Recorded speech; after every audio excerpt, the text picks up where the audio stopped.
Bienvenue sur Content Centric, le podcast où nous explorons les stratégies, les formats et les créateurs de contenu qui façonnent la communication de marque aujourd'hui. Je suis Nicolas Huberman, le fondateur de Story for Brands, une agence éditoriale de contenu. Tous les 15 jours, je vous invite à plonger dans le monde merveilleux des contenus de marque. Dans chaque épisode, nous allons décrypter comment les marques et les entreprises peuvent gagner la bataille de l'attention en créant des histoires captivantes et en utilisant des formats toujours plus innovants. Que vous soyez un professionnel du marketing, un créateur de contenu, ou simplement curieux de découvrir les coulisses de la communication de marque, ce podcast est fait pour vous. Préparez-vous à être inspiré, informé et prêt à transformer votre approche du contenu de marque.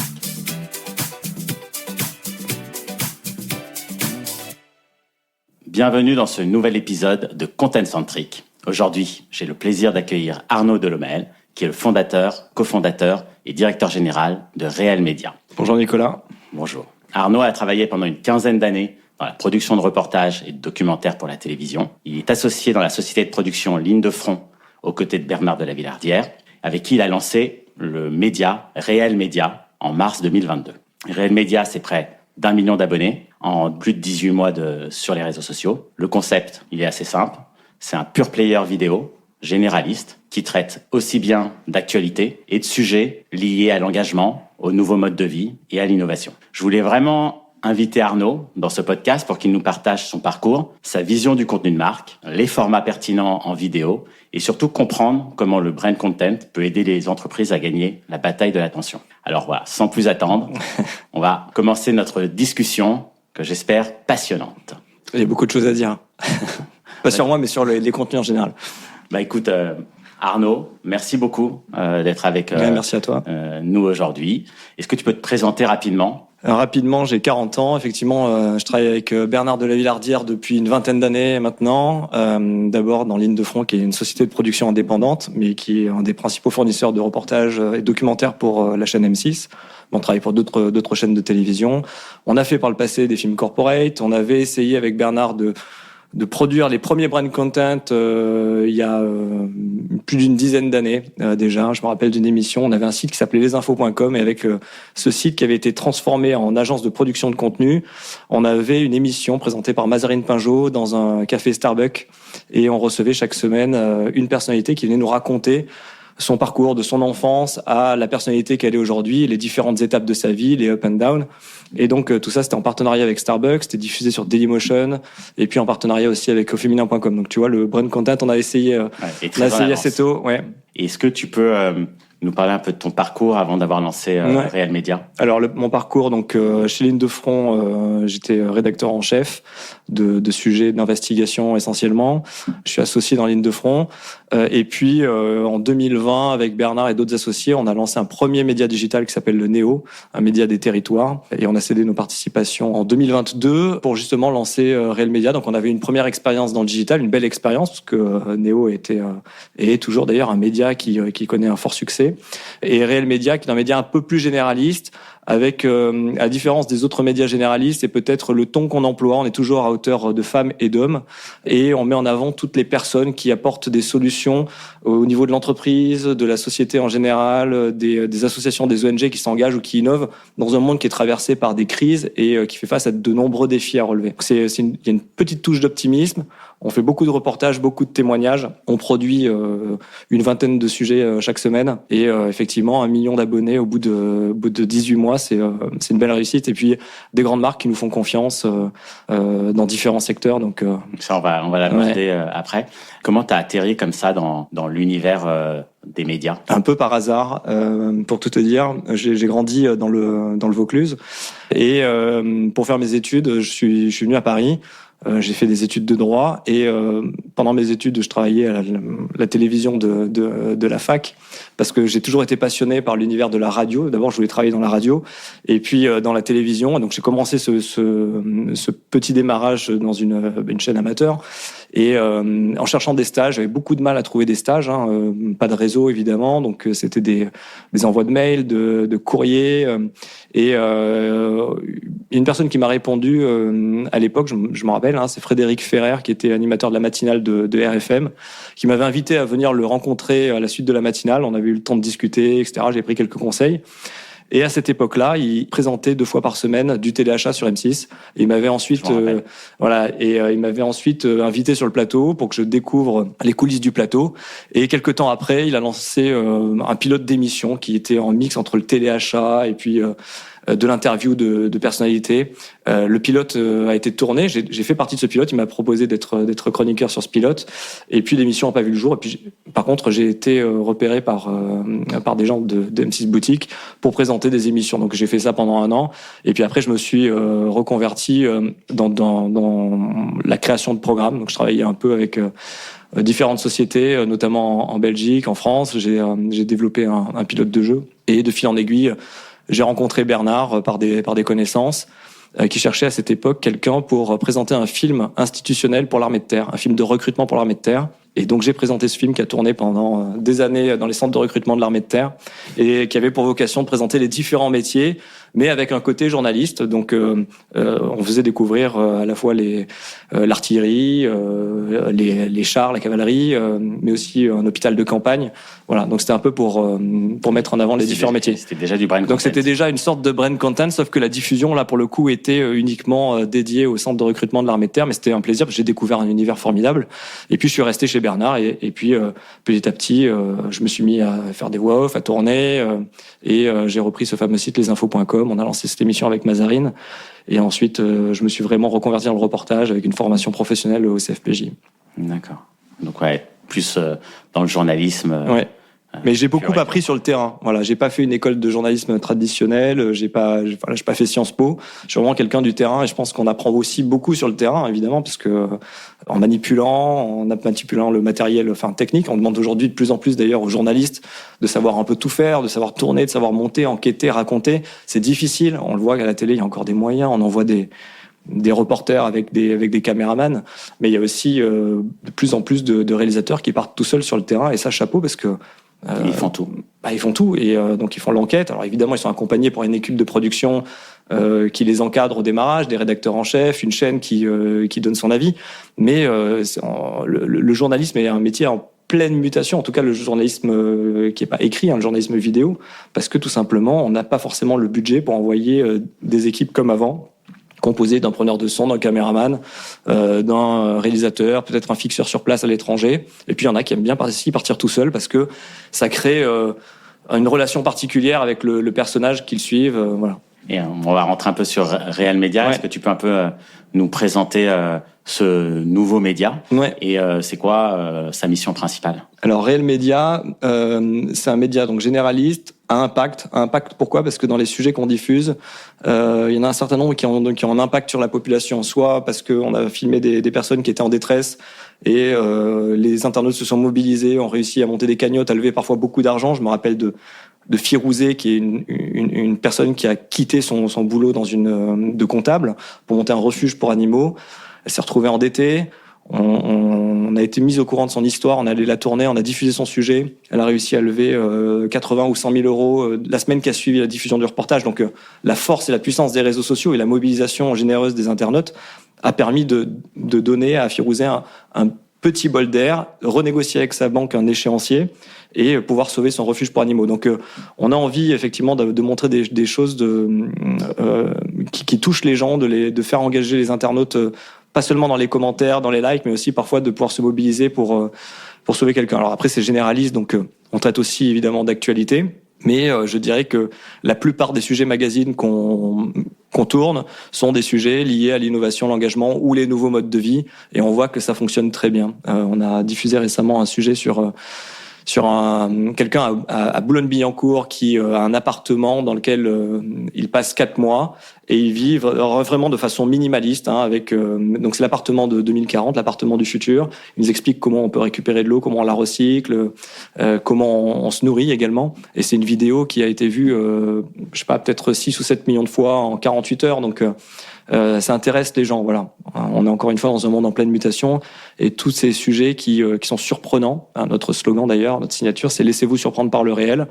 Et c'est montrer un petit peu cette société en pleine mutation. D'accord, c'est très porté sur l'humain, oui. Sur le positif aussi. Oui, alors l'humain, pourquoi? Parce que nous, avec Bernard, on vient de la télévision et et notamment de l'école M6. Et l'école M6, c'est de pouvoir tourner à hauteur de femmes et d'hommes, raconter des histoires qui sont poignantes, filmer sur le terrain en immersion, être au plus proche des personnages. Ça s'appelle Réel, notre média, pas pour rien, parce que on veut être au plus proche de la réalité, de ce que vivent les gens, qui est pas une réalité forcément parisianiste, c'est une réalité. Il y a des tas de réalités en France. Il y a la réalité est complexe. Il y a de nombreuses réalités.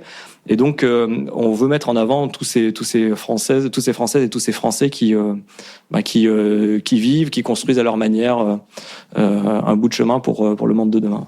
Et comment vous arrivez à vous différencier, voire vous distinguer par rapport aux autres nouveaux médias digitaux qui se sont lancés avant vous et qui se sont lancés après vous? Alors déjà, on regarde évidemment bien sûr ce que fait la concurrence. On s'inspire. On a parmi nos concurrents, si j'ose dire, on est tout petit par rapport à eux, mais Brut qui a fait un travail formidable, alors qui a levé beaucoup d'argent pour pouvoir en arriver là, mais qui a fait un travail formidable parce que c'est le média qui a popularisé la vidéo sur les réseaux sociaux. On n'est pas tout à fait Brut, je dirais qu'ils sont ils sont très portés sur l'info, évidemment. Nous, on est un peu plus sur le reportage optimiste, j'allais dire. Combini, c'est de l'entertainment. Loopsider, c'est encore autre chose. Néo, c'est le média des territoires. On a tous notre identité, on est tous complémentaires. Je pense qu'il y a encore de la place. Après, on a vu émerger un certain nombre de nouveaux médias. Je pense à Mesdames Média, qui connaît une belle ascension aussi sur les réseaux sociaux et qui a un public défini pour le coup. C'est un média plus thématique qui s'adresse aux femmes de plus de 50 ans. Et je pense qu'on a encore plein de choses à construire parce que la consommation des Français sur les réseaux sociaux ne cesse de croître. Il y a des budgets aussi qui accompagnent, enfin il y a des budgets qui sont reconvertis, qui passent de certains médias à d'autres.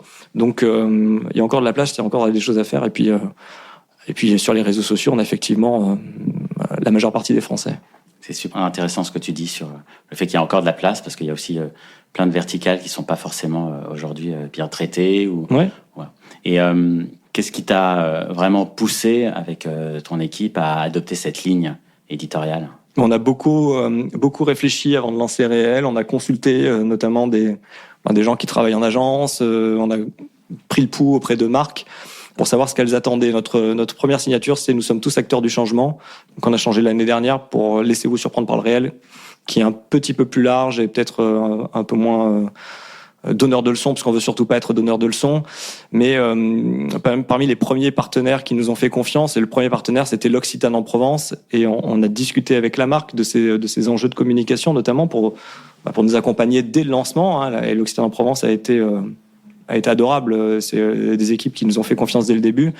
On a demandé un petit peu le support qu'elles souhaitaient avoir pour communiquer. Et du coup, ça donnait lieu à des séries de brand content, notamment pour l'Occitane en Provence, pour mettre en avant les agriculteurs accompagnés par l'Occitane en Provence, qui sont des fournisseurs de la marque, notamment. Je pense à des producteurs d'amandes ou de lavande, qui se sont réinventés dans la manière de produire pour fournir un produit de qualité à la marque. Et donc, dans le brand content qu'on a produit, par exemple, on va sur le terrain, on découvre ces personnalités. Ce sont des agriculteurs comme d'autres agriculteurs qui ont fait un certain chemin, qui veulent montrer qu'on peut faire différemment.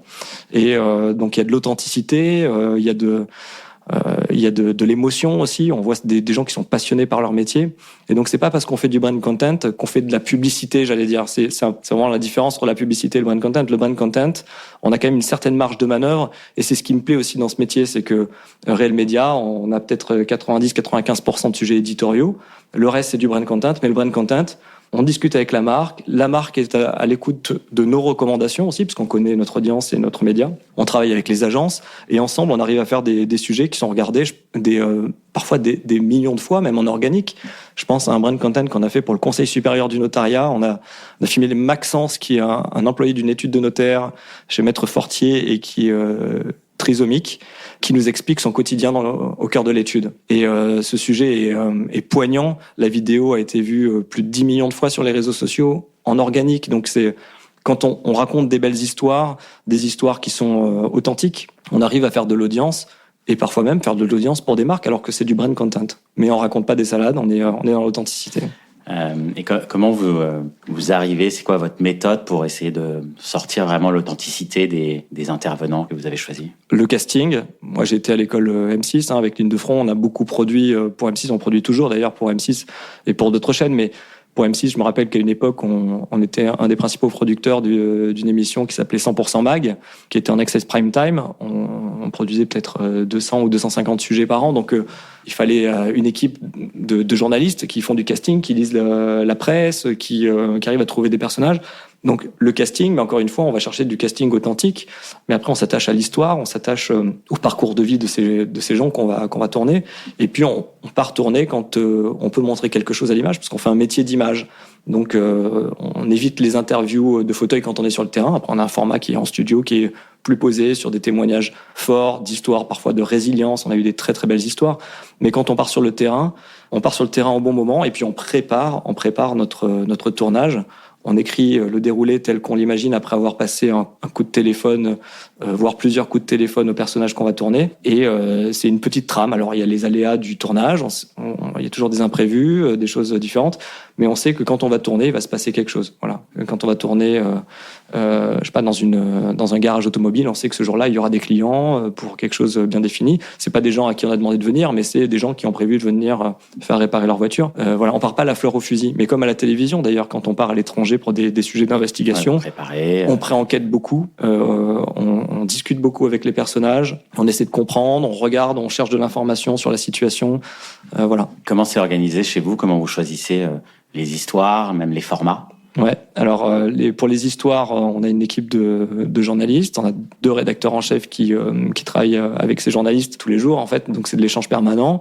Il y a des conférences de rédaction pendant lesquelles on échange, on parle des sujets qu'on a vus. On essaie de rebondir sur l'actualité aussi. Alors pas forcément en hard news, mais en trouvant des sujets qui ont un écho dans l'actualité, mais en le traitant avec un personnage un peu plus au long cours. On fait pas que des vidéos d'1 minute sur Réel Média. On a des vidéos de 3, 4, 5, 7 minutes. On prend le temps de s'installer avec un personnage, de raconter l'histoire. Et puis on a lancé aussi un certain nombre de formats. Alors les as du format sur les réseaux sociaux, c'est Combini évidemment, il y a une DA, un petit programme. Alors c'est esthétique, c'est formaté. Nous, tout n'est pas formaté, loin de là. Par contre, on a un certain nombre de formats qui permettent soit de travailler la rétention sur les réseaux sociaux, parce que la rétention c'est j'allais dire le maître mot. Donc pour des tournages en studio notamment, on travaille la rétention à travers des formats. Donc l'interview est faite toujours de la même manière et le montage est fait toujours de la même manière. On a lancé d'autres formats qui permettent de traiter de sujets qui sont parfois complexes, mais de manière j'allais dire pédagogique. On a un format qui est assez simple, c'est vrai-faux. On a posé une série de questions sur les sous-marins nucléaires lanceurs d'engins on a posé ces questions à un amiral, juste vrai-faux. Il répond par vrai ou faux et il développe un petit peu, et ça permet de survoler, j'allais dire, pour le coup on rentre pas dans le cœur du sujet, mais ça permet de survoler, d'avoir une bonne vision et quelques réponses rapides. Voilà. Et puis on a des formats qui répondent par exemple à la problématique des métiers, comment on traite des métiers sur un réseau social. On a un format qui s'appelle C'est une bonne situation ça. On l'a fait avec une femme pilote de ligne. Elle nous raconte une anecdote au début, ensuite on a le générique, et puis petit à petit elle rentre sur la formation, sur l'argent qu'on peut gagner aussi. Donc c'est sans tabou, il faut que les personnes qui viennent chez nous acceptent d'en parler. Donc voilà, on crée des formats plutôt pour répondre à des problématiques et pas créer du format pour créer du format. Ouais. Et la durée des vidéos, t'en parlais tout à l'heure, ouais. Parce que ça a un vrai impact sur les plateformes, ouais. etc. Ça, comment vous le gérez? Comment vous arrivez à équilibrer les choses? Alors, ça dépend des plateformes. Il y a des plateformes qui cherchent à avoir des sujets plus courts, short. Donc, soit on fait des déclinaisons, soit on découpe les sujets en plusieurs parties. Sur YouTube, c'est du short de 60 secondes, par exemple, pour tout ce qui est short. Après, il y a du format plus long. Donc, on adapte nos vidéos, en fait. Il y a des versions plus ou moins longues qui sont diffusées sur certains réseaux. Sur Facebook et Instagram, on a des vidéos entre 1 et 4-5 minutes, j'allais dire. D'accord. Et pour engager vos audiences, c'est quoi votre stratégie? Qu'est-ce que vous faites? Des sujets touchants qu'on a envie de partager, qu'on a envie de commenter, qu'on a envie de liker, parce que ces histoires sont inspirantes. Alors ça marche pas à chaque fois. Si on avait tous la science du sujet réussi, on serait les meilleurs sur les réseaux sociaux dans le monde entier. Mais il y a toujours justement cette surprise aussi du posting, les algorithmes, et puis parfois on peut être convaincu, mais comme pour la télévision, qu'un sujet va fonctionner parce qu'il est bien, mais ça fonctionne pas, voilà. Mais généralement, je dirais quand il y a une histoire forte, un casting réussi, ça prend. Et c'est des choses que vous poussez sur toutes les plateformes? Comment est-ce que... Alors, nous, les principaux axes de diffusion sont Facebook, Instagram et TikTok. Et on a lancé YouTube récemment. Ouais. Sur du format short? Alors, sur du format short et du format un peu plus long. D'accord. Ouais. Et j'avais une question sur l'IA, parce que l'IA est vraiment partout. Comment toi, tu vois l'avenir des contenus, de la com en général aussi? C'est avec l'émergence de ces nouveaux outils et de ces nouvelles technos, quoi. Je trouve que l'IA offre une révolution comme on n'en a pas vécu depuis quelques années. Ça va très rapidement. Nous, on l'utilise dans la data, notamment. On a un département data qui monitore les vidéos qu'on diffuse. On a des algos qui tournent. Enfin, voilà. Donc, on utilise l'IA pour ça. Un tout petit peu dans la création de la vidéo. Il y a certains outils qui commencent à être aboutis, mais d'autres qui ne le sont pas du tout encore. Je pense que l'IA nous apporte quand même une facilité. Parfois, ça permet de faire des tâches qui sont répétitives, rébarbatives et de manière rapide. Après, derrière l'IA, il faut qu'il y ait toujours une repasse humaine. Mais depuis très longtemps, par exemple, on utilise le sous-titrage, mais déjà depuis quelques années, hein, même avant Réel, on utilisait une version de sous-titrage qui tournait avec de l'IA. Maintenant, on a un outil qui est IA plus humain pour éviter les fautes d'orthographe. Mais voilà, l'IA nous permet de gagner du temps en fait sur certaines phases de production. Voilà. Mais demain, je suis certain qu'on va pouvoir, j'ai assisté à des démonstrations, monter des vidéos presque de manière automatisée grâce à l'IA, ou en tout cas avec le support IA. Mais je crois que derrière l'IA, il y aura toujours un humain, surtout quand on fait du journalisme, pour traiter l'info, pour réécrire, pour vérifier, parce que il peut y avoir des biais ou des erreurs. C'est quoi les conseils là, que tu donnerais aux marques pour rester le plus authentique sur les réseaux sociaux, sur ce type de format? Je pense de faire confiance à l'équipe éditoriale qui a l'habitude de traiter de nombreux sujets, de nombreuses thématiques. Et il faut pouvoir accepter, quand on fait du brand content, de pas afficher trop son image. Et je pense qu'un brand content réussi, c'est un sujet qui se rapproche peut-être un peu d'un programme court à la télévision, si j'ose faire le parallèle. C'est pas du tout le même type de contenu, mais à la télévision, le programme court, on a un billboard avec un annonceur, mais dans le contenu du programme, on parle pas de l'annonceur. C'est interdit par la loi. Donc un bon brand content, on devrait parler assez peu de l'annonceur finalement, mais on peut en parler de manière habile, au bon moment. Il faut pas juste que ça soit clignotant tout au long du sujet. Est-ce que là aujourd'hui, le brand content par rapport aux médias, c'est quoi la part de diffusion? Ouais. Aujourd'hui, c'est environ 4-5% de ce qu'on diffuse. Le brand content? Ouais, le brand content. D'accord. On travaille aussi hors brand content en marque blanche. Donc on fait du film corporate, plus institutionnel, pour des marques, mais cette fois-ci, on ne le diffuse pas sur notre écosystème. Mais on apporte la patte. Éditoriale et production. Exactement. Aujourd'hui, vous travaillez avec quel type de marque? Est-ce qu'il y a des marques avec lesquelles vous ne bossez pas du tout? Comment vous les sélectionnez? Aujourd'hui, on travaille avec différents types de marques. Des fondations, on travaille pour la Fondation du patrimoine, pour la Fondation de France, pour Apprentis d'Auteuil. On travaille pour des associations aussi, pour mettre en avant ou pour les aider à recruter à la fois des bénévoles ou des fonds. On travaille pour des grands groupes. Hein. On a travaillé pour AXA, on travaille pour, je disais tout à l'heure, pour l'Occitane en Provence. On travaille pour le Conseil supérieur du notariat. Donc, ce sont des acteurs variés qui ont des problématiques de communication qui sont différentes pour mettre en avant des métiers, pour mettre en avant des actions. Enfin, voilà. Et comment vous faites pour vous assurer que ces partenariats, en tout cas le travail avec ces marques-là, fonctionne bien avec votre ADN? Parce que déjà, on signe pas auprès d'une marque, et puis souvent on passe par des agences aussi. Hein, donc ça passe par agence média, par les agences médias et com aussi. Ouais. Donc il y a des appels d'offres. On répond à des appels d'offres. Il y a des briefs. Donc on doit respecter, rentrer dans les clous du brief. Donc à nous de proposer les formats qui sont en corrélation avec notre ligne éditoriale, ce qu'on sait faire et ce qu'on peut proposer aux marques. Et puis quand on discute avec les marques ou les agents, généralement, c'est quand même bienveillant. L'idée, c'est de faire quelque chose qui marche, et pas de faire quelque chose qui va faire un four. Et je pense, par exemple, à une collaboration qu'on a eue avec les autoroutes Paris-Rhin-Rhône.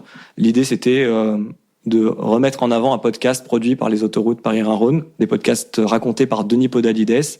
Et en fait, tous les panneaux marrons sur les autoroutes Paris-Rhin-Rhône, donc le long des autoroutes, on voit ces fameux panneaux marrons avec des lieux, des légendes, etc.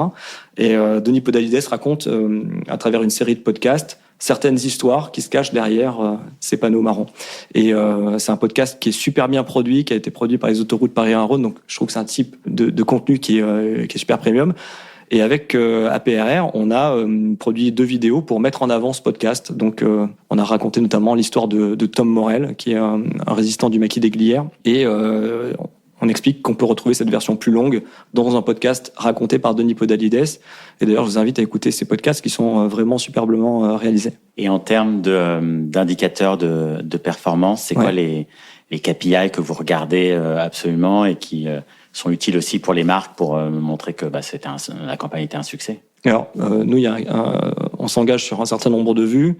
Ensuite, on a l'un des KPIs qui nous intéresse le plus aujourd'hui, c'est l'engagement. On sait qu'on peut acheter des vues pour faire 2, 3, 5 millions de vues, si on veut. Mais quel est l'intérêt si on n'a pas d'engagement derrière? Et la fierté qu'on a en 18 mois chez Réel Média, c'est que on a un taux d'engagement qui est l'un des plus puissants du marché aujourd'hui.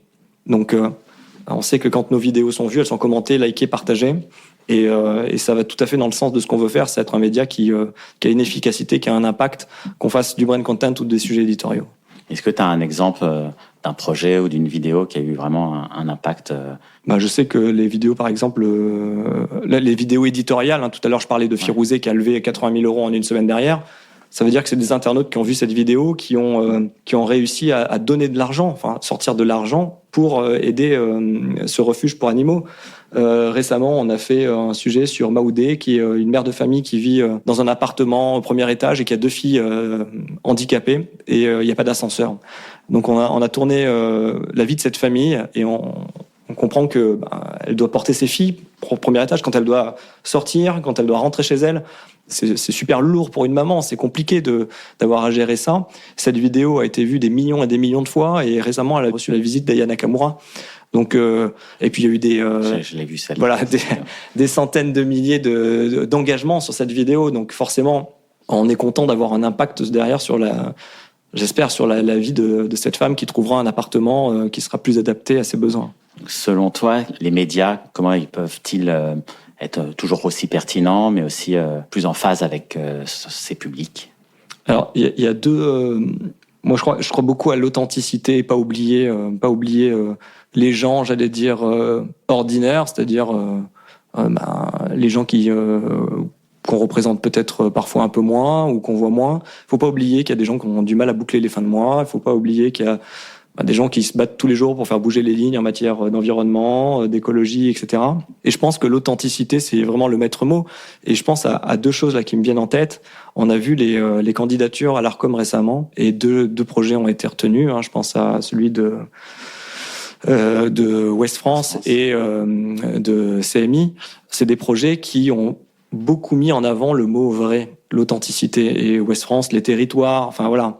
Et d'ailleurs, il y a la presse qui reçoit un avis le plus favorable de la part du public, ça reste la presse quotidienne régionale. C'est un indice de confiance, parce que c'est une presse de proximité. Je pense qu'il y a une certaine authenticité.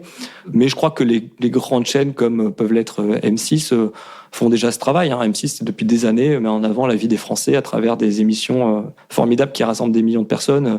Je pense à Zone Interdite, à 66 minutes, 100% Mag à l'époque. Encore une fois, il y avait une diversité de sujets et toujours à hauteur de femmes et d'hommes, quoi. Avec une touche très positive. Oui, et puis M6 qui en son temps a réinventé aussi l'écriture télévisuelle avec la voix off, la culture de la séquence aussi, être plus proche des gens, caméra à l'épaule en immersion. Et est-ce que tu vois des tendances en matière de production de ces contenus et même des formats? Évidemment, il y a de plus en plus de marques qui créent aussi leurs propres médias sur les réseaux sociaux, qui créent leur propre contenu.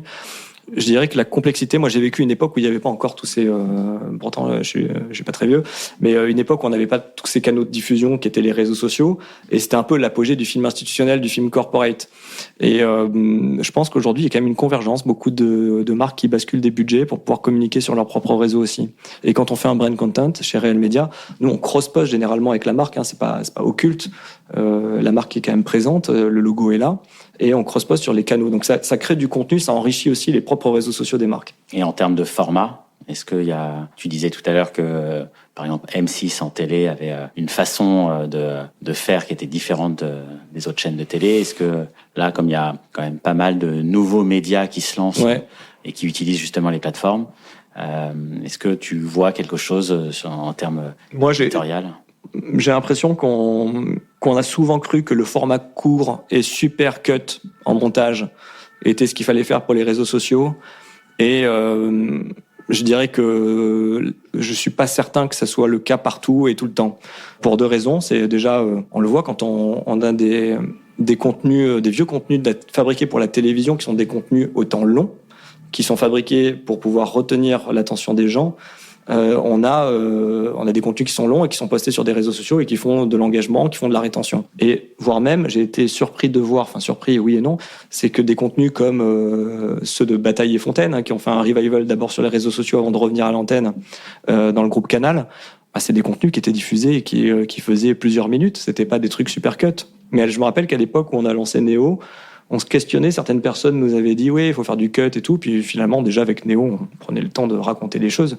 Et avec Réel Média, on continue là-dedans. Et je crois beaucoup au format long et à la force de certains réseaux comme YouTube qui promeuvent quand même. Alors il y a du short d'un côté, mais aussi des versions longues. Et on va consommer, on s'assoit devant son ordinateur ou devant son téléphone, et là on consomme un documentaire de plusieurs minutes. Voilà. Je rejoins totalement ce que tu dis, et je pense que les marques, elles ont besoin aussi de se poser et de raconter des choses sur du temps plus long.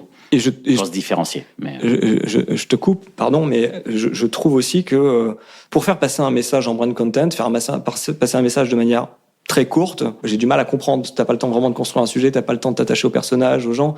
Nous, quand on est en brand content ou si on va tourner dans une société, les femmes et les hommes qui sont des salariés, qui sont aussi motivés pour travailler à la fois dans cette entreprise pour faire bouger les lignes, faut qu'on ait le temps de s'attacher à leur histoire, à leur parcours personnel, pourquoi elles sont là aujourd'hui, avant de faire passer un certain nombre de messages. Donc le format très court en brand content, en tout cas c'est pas ce qu'on fait chez Réel Média. La publicité, c'est court. Le brand content, je pense qu'on peut s'installer un petit peu plus et comprendre et prendre le temps de comprendre. Est-ce que, je sais que vous êtes un média encore jeune, très jeune, etc. Ouais. Mais est-ce que là, tu vois déjà des opportunités de développement pour émerger? Je pense à d'autres verticales, par exemple. Ouais. Est-ce que vous avez des projets de vous lancer à l'international, comme certains autres concurrents l'ont bien fait? Ouais. Donc l'international c'est prématuré pour l'instant, c'est des choses qu'on a en tête, et notamment grâce à l'intelligence artificielle en matière de sous-titrage, de doublage, mais il faut avancer de manière très précautionneuse sur ces sujets-là. Donc ça c'est pas pour tout de suite. Sur des verticales, oui, je dirais pas laquelle, mais on a une idée en tête. Et avant tout, c'est consolider le média. On a 1 million d'abonnés en 18 mois. Il faut que ces chiffres continuent d'augmenter, qu'on puisse produire plus, qu'on puisse être déjà à traiter tout ce qu'on a à faire en France, mais consolider d'abord Réel. On a plein de projets à la fois en tech aussi, parce que c'est un média, mais c'est aussi une société tech, parce que on fabrique des outils pour du monitoring, mais aussi pour du ciblage, pour plein de choses. Donc c'est plutôt des développements qui vont là-dessus avant d'aller à l'international. Tech et puis une idée de verticale, mais je reviendrai pour te la donner. Avec plaisir.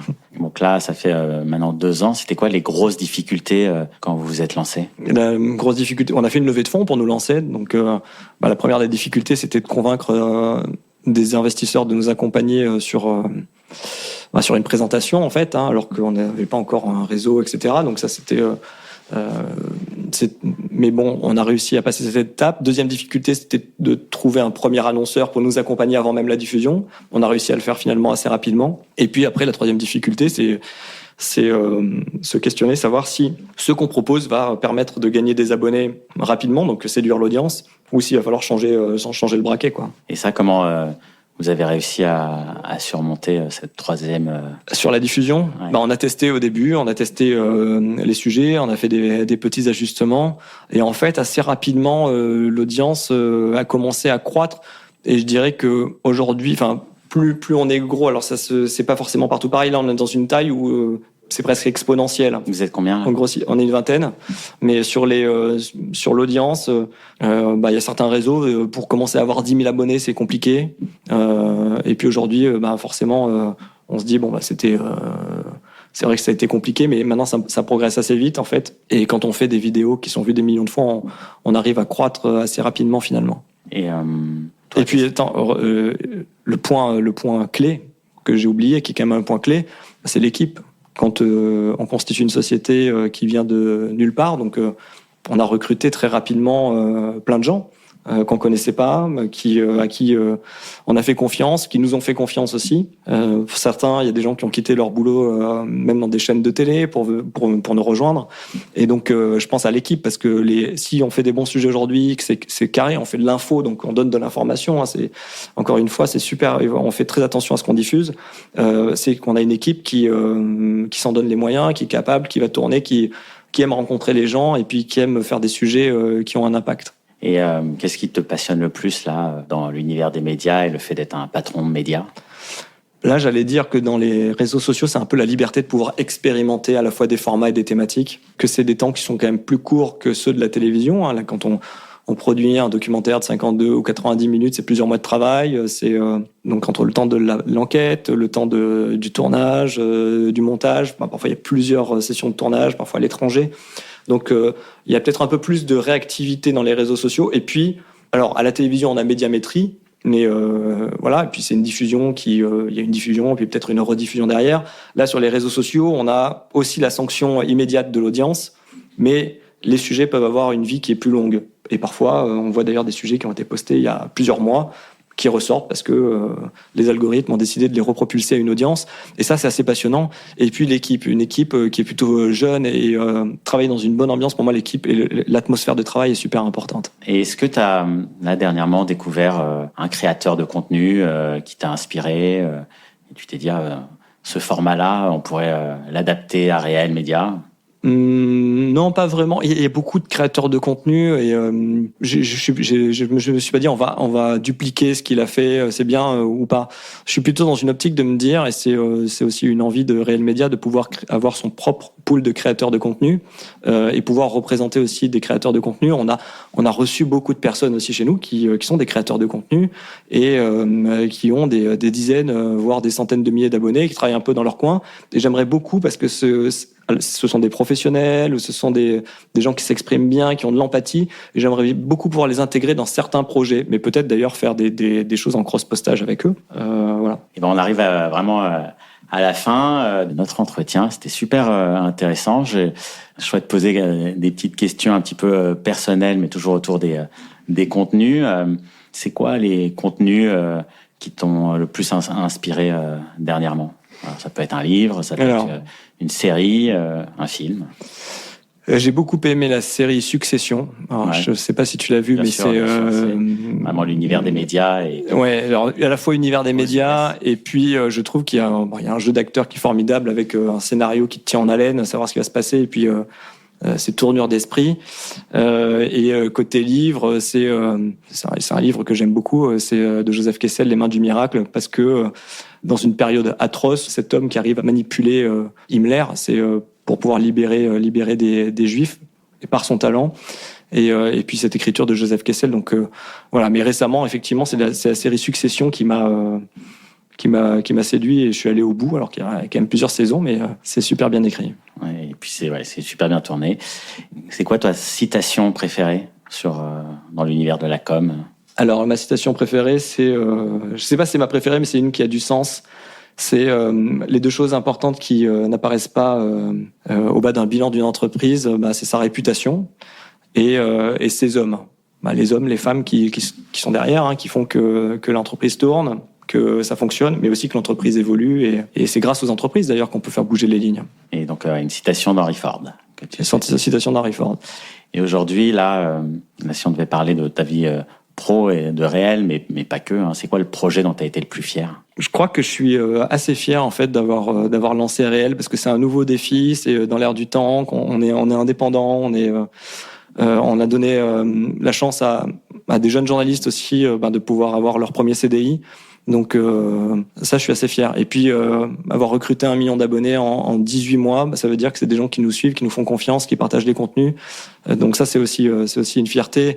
Avant, dans la télévision, évidemment, on a produit plein de trucs, mais là, on est vraiment parti d'une page blanche pour lancer un média. Donc ça, c'est ma fierté. Merci beaucoup. Et pour finir, je t'ai demandé de choisir une chanson qui représente ta personnalité du moment. ou ton état d'esprit. Ah oui. Tu m'as dit Cassius. Ouais, parce que je trouve que c'est une chanson I Love You. I Love You qu'on a redécouvert.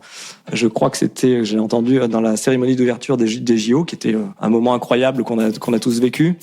Et c'est une chanson qui donne la pêche, en tout cas en ce moment. Donc je l'ai écoutée pas mal pendant la période des JO et je continue de l'écouter. Mais écoute, merci beaucoup d'avoir autant partagé avec nous et puis à très vite et beaucoup de succès pour merci Nicolas pour l'invitation. Merci beaucoup.